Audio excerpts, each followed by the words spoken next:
Coming up on 5 Minute News. Interest rates rise again, though Powell still confident there's no recession. Ex-Republicans and Democrats form third political party. And Joe Manchin finally agrees on $430 billion energy bill. It's Thursday, July 28. I'm Anthony Davis. The Federal Reserve said on Wednesday would not flinch in its battle against the most intense breakout of inflation in the United States since the 1980s, even if that means a sustained period of economic weakness and a slowing jobs market.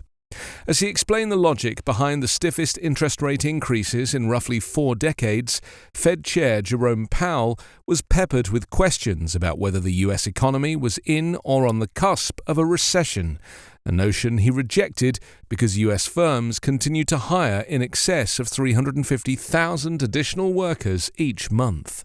But the 75 basis point rate increase announced by the Fed on Wednesday, coupled with earlier actions in March, May and June, has now jacked the central bank's overnight interest rate from near zero to a level between 2.25% and 2.5%.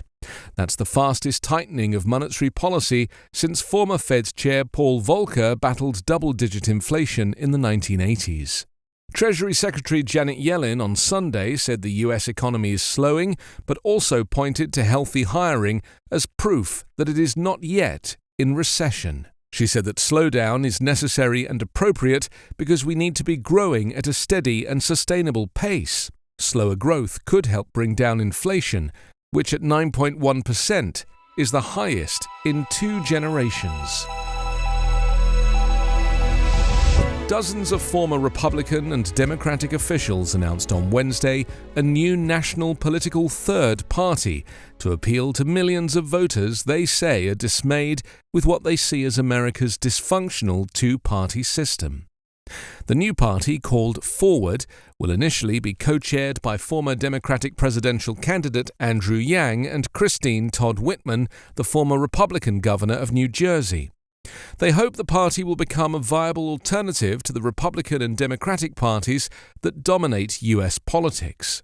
Party leaders will hold a series of events in 24 cities this fall to roll out its platform and attract support. They will host an official launch in Houston on September 24th and the party's first national convention in a major U.S. city next summer. The new party is being formed by a merger of 3 political groups that have emerged in recent years as a reaction to America's increasingly polarized and gridlocked political system. The leaders cited a Gallup poll last year showing a record 2/3 of Americans believe a third party is needed.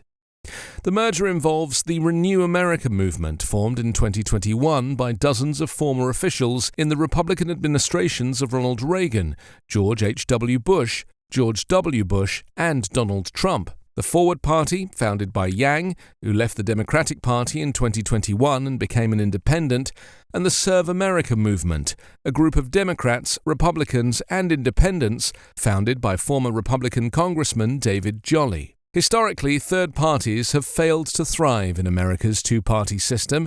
Occasionally, they can impact a presidential election, though. Analysts say the Green Party's Ralph Nader siphoned off enough votes from Democratic presidential candidate Al Gore in 2000 to help Republican George W. Bush win the White House. Democratic conservative Senator Joe Manchin said on Wednesday he has reached a deal with Senate Democratic leader Chuck Schumer on a bill to increase corporate taxes, reduce the national debt, invest in energy technologies, and lower the cost of prescription drugs. Manchin has often been a roadblock to President Joe Biden's policy goals, including those specifically addressed in the bill. He previously said he wanted to address high U.S. prescription drug costs, but was concerned more government spending could increase inflation. The bill includes $430 billion in new spending on energy and health insurance investments, and more than pays for itself by raising minimum taxes for big companies and enforcing existing tax laws, Schumer and Manchin said in a statement. The measure is substantially smaller than the multi-trillion-dollar spending bill Democrats had envisaged last year. But it still represents a significant advance for Biden's policy agenda ahead of midterm elections on November 8 that could determine whether Democrats retain control of Congress. Schumer plans to pass the measure through a Senate maneuver called reconciliation that allows him to proceed with just a 51-vote majority by passing normal rules that require 60 of the 100 senators to agree to most legislation. That could allow him to pass the bill with only Democratic votes if necessary, if every Democrat is on board. Manchin and Schumer, in a statement, said the bill would reduce the nation's deficit by about $300 billion, lower carbon emissions by about 40% by the year 2030, and allow the government's Medicare health plan to negotiate prescription drug prices. The new agreement will also be paid for by closing a loophole that lets some ultra-wealthy pay less tax. You can subscribe to 5-Minute News on YouTube with your preferred podcast app. Ask your smart speaker or enable 5-Minute News as your Amazon Alexa flash briefing skill. Subscribe, rate and review online at 5minute.news. 5-Minute News is an Evergreen podcast covering politics, inequality, health and climate, delivering independent, unbiased and essential world news daily.